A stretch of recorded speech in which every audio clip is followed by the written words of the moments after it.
IFLA on maailmanlaajuinen kirjastoalan järjestö, johon kuuluu jäseniä lähes 160 maasta. IFLA järjestää kerran vuodessa konferenssin, joka kokoaa yhteen kirjastoalan ammattilaisia ympäri maailmaa. Vuonna 1927 perustetun IFLAn pyrkimyksenä on edistää maailmanlaajuista kirjasto- ja informaatioalan yhteistoimintaa ja kirjastoalan kehitystä. Järjestö tukee myös alan tieteellistä tutkimusta. IFLA on riippumaton itsenäinen organisaatio, joka toimii yhteistyössä muun muassa Unescon kanssa. Mun mielestä IFLAn pääidea on se, että kyse on tällaisesta verkostosta, tavallaan verkostojen verkostosta. Eli vähän samassa mielessä kuin internet on verkkojen verkko, niin voidaan ajatella, että IFLA on tämmöinen verkostojen verkosto.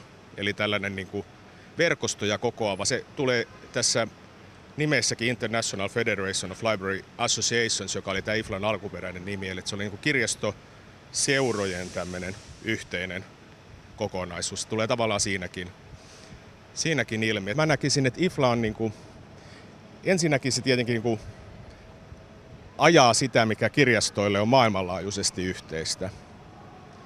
Et siinä on tällainen voimakas arvopohja mukana.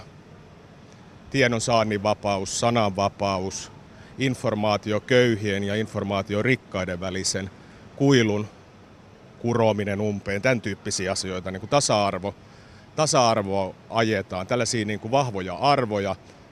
Toisaalta sitten IFLA vaikuttaa politiikkaan, yrittää vaikuttaa ja pyrkii aktiivisesti vaikuttamaan kansainväliseen lainsäädäntöön, esimerkiksi tekijänoikeusasioihin, e-dokumenttien, e-kirjojen vaikkapa siihen, että millaisilla oikeuksilla kirjastot saa e-kirjoja käyttöönsä.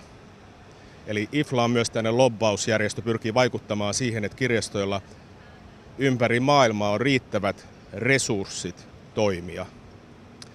Ja sitten lisäksi tietyllä tavoin se on jännä ajatella, että IFLA on myös hyvin käytännöllisesti kirjastojen arjessa, koska täällä on tällaisia sektioita, tällaisia työryhmiä, jotka tekee ja suunnittelee hyvin konkreettisia asioita, vaikkapa kirjastotilastointia, tiedon organisoinnin kysymyksiä, luettelointia, luokitusta. Ja yksi, mikä on historiallisesti ollut voimakkaasti IFLassa, niin on tällainen kirjastojen välinen yhteistyö, jonka konkreettinen ilmentymä on kaukopalvelutoiminta.